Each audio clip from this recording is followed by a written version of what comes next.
Hi guys, I went to see the film version of The Fault in Our Stars last week and I liked it. I wasn't crazy about it, but I liked it. I started writing a blog post about the film as soon as I got home from the cinema and have been meaning to finish it for what's now turned into about 5 days. But depending on when you're watching it, I may well have finished it and the link would be down below, but if it's not there, it's not done yet and I'm useless, I'm sorry.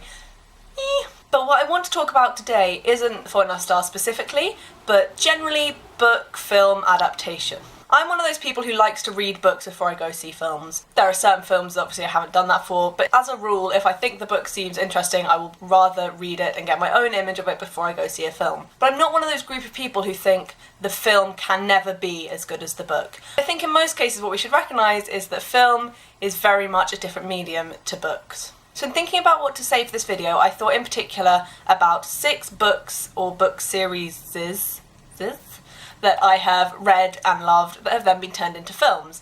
And they are The Fault in Our Stars, Harry Potter series, The Hunger Games series, Great Gatsby, Silver Linings Playbook, and Princess Diaries. Now Princess Diaries is a bit of a late add-on because it was on TV at the weekend and I watched it with Mum, and I mean, who doesn't love Princess Diaries? So some of these films I loved. I think the Hunger Games film adaptation is incredible. I think it is the best film adaptation of a book ever that I have seen, where, you know, I'm comparing the two. It stayed very loyal to the book while still bringing in these amazing other bits of information and other angles, and it really worked for me. Casting, setting, everything in my mind works in those films. Silver Linings Playbook, however, I did not like the film. I loved the book. Granted, I read it a few years ago, so my memory was hazy by the time I saw the film, but the film was just not good in comparison because it didn't capture, in my opinion, the tone of the book. Something that I think the Harry Potter series did very well,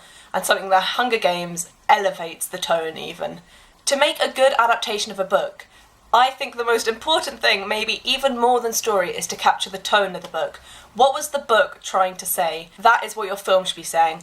The Fault in Our Stars kind of kept the tone. I would say that it was a bit too romancy, cheesy. It lost a little bit about what the book was trying to say, but generally on the whole, I think it did this really well. I remember when I heard that Baz Luhrmann was going to be doing a new Great Gatsby, that's the thing that I thought he would get perfect. Baz Luhrmann's style of films really captures the lavishness of the era and of the novel, and the fact that it did modern music but that it worked so well just shows how great Baz Luhrmann is with doing that sort of thing.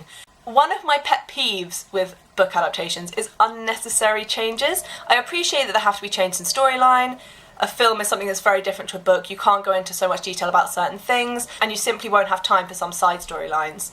That's fine. But for example, in The Hunger Games, I find it strange, and I don't know how they're going to rectify it, that Madge isn't in the book series at all. I don't want to spoil anything if you haven't read the books, but Madge is kind of quite important later on in the series, and I'm just intrigued to see how they're going to change that. It even bugs me in Princess Diaries that they changed Lars' name to Joe, because really, why not just keep him as he was in the books? So, make changes, but appreciate that if it's something small, then just go with it. Just do it. Just put it in to please the fans of the book. But I do think you've also got to appreciate that some things will not work in film so much. I think there are a couple of moments of The Fault in Our Stars where I thought, this is really bugging me. It's really accurate to the book, but it's bugging me because it doesn't work on film. Some things just don't translate well, and I think it makes for a better film if you appreciate that and change it slightly, like The Hunger Games did, obviously with kind of the tracker-jacker scene in the first film. It wouldn't have worked if people were just randomly running around hallucinating and there wasn't any description. My final point is that although I prefer to read the book before I see the film, filmmakers should also ensure that they're accessible to those who haven't read the books. When I watch the Harry Potter films, I love them, but I just do not think I would have a clue what was going on half the time if I hadn't read the books first. There are so many plot holes in it, so many things that are left unexplained, and so I think that's probably one of the biggest challenges of making a film of a book, is stepping back and saying, wait a second, have we left in enough stuff so that it makes sense? And have we done it in such a way that's engaging to both those who've read the book and haven't read the book, with a good tone, and kept the important things but also understood that some things can be let go? I think the makers of The Hobbit should take note of that, because my god, those films are too long. I don't really know what the point of this video was, to be honest. I guess I just rambled on about film adaptations. I guess that's it, guys. See you next week. Bye!